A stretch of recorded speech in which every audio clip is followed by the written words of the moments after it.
welcome back to Cuckoo for Books. My name is Salva and today is probably my favorite video every year to do. It is my top 10 books of 2016. I always get so excited to do these posts and I've done it every year. For every year I've had a blog, I've had it. This list is going to be in no particular order because I can't choose. I will have my top 2, but the rest of the 8 will be in random order.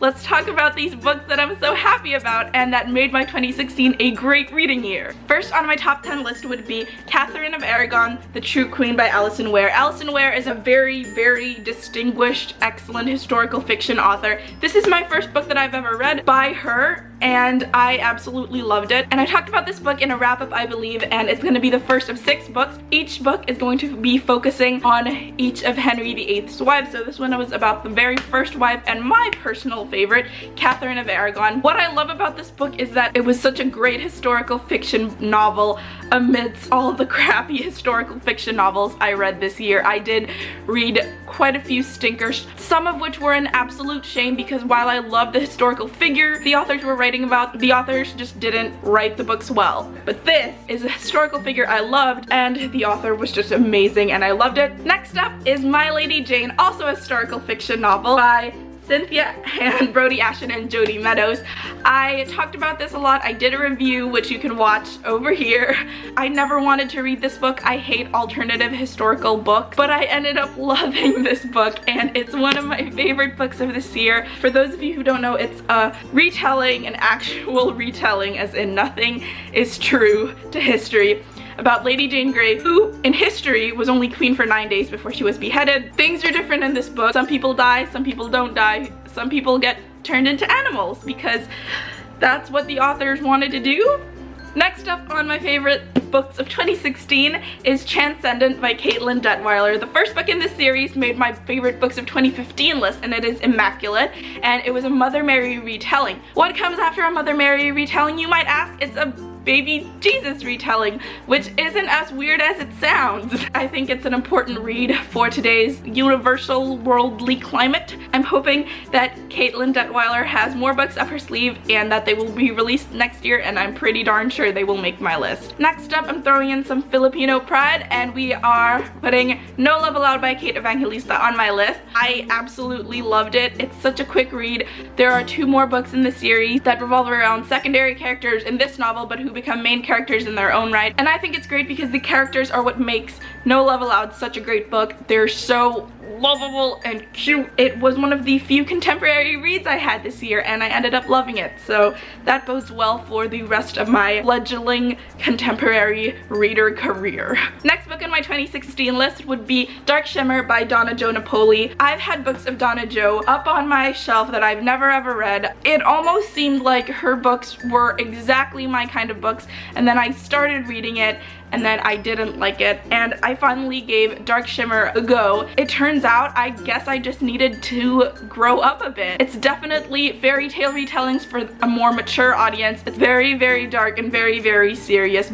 It's a retelling of the Evil Queen and it's set in Venice. Probably of all the evil queens I've ever seen on TV, in movies, and books, this one would be my favorite because her descent into madness is so gradual and so believable and Donna Jo Napoli just writes so beautifully and the ending is so bittersweet and I just want everyone to read it. If you guys are fans of dark fairy tale retellings, you should definitely pick it up. A lot of these books are my favorite books of 2016, but I don't know if they would make it to my favorite books of all time list. Dark Shimmer definitely makes it on that list. Next up is Wolf by Ryan Gaudin. I did not realize how many tropes this year that I usually hated I would end up loving. This is also an alternative history novel and it's set in a universe where Hitler wins World War II. Our protagonist Yael works for the resistance and she's trying to kill Hitler because she's a shapeshifter. I think that's all you need to know to think about how awesome this book is. Another favorite, of course, how could I finish 2016 without talking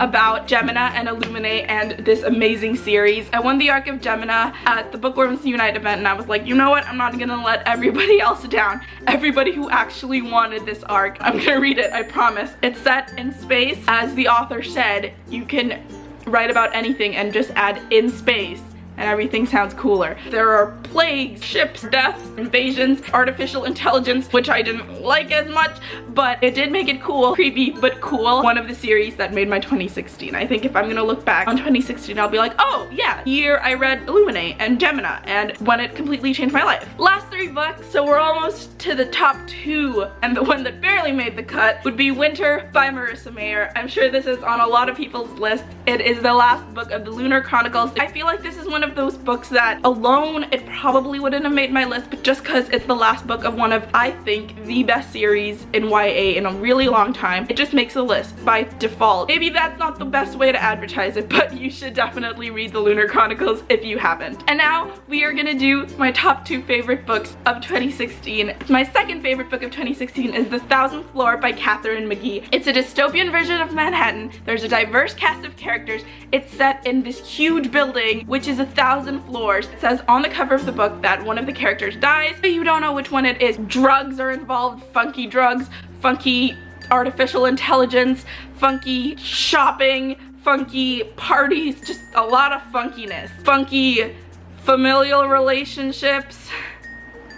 Not so funky. I will stop saying funky if you guys promise you will read this book. And my favorite book of 2016 is of course Meg Cabot's Remembrance. Oh, this book makes me so happy. This is a book that should not have existed. It shouldn't. This book is the 7th book in Meg Cabot's The Mediator series, which ended 10 to 15 years ago. You know, I was crossing my fingers for maybe a TV show or a movie, but that was it. And then this year she released a 7th book that takes place after high school when they're in college, and the 2 people in the books are engaged. It's like it's the cursed child of YA romance. I love that this book exists. I can't even talk about plot or how good the book's writing was because it just makes me so happy by merely existing.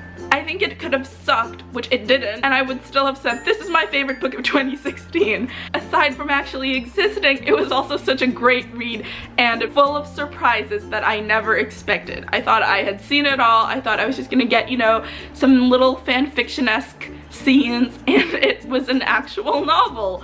Why did I ever underestimate Meg Cabot? And that about does it for my favorites of 2016. You can follow me on my bookish adventures on Twitter and Instagram, both at Cuckoo for Books. Please subscribe and make my 2016 even nicer and happier. I will see you guys very soon. Bye guys.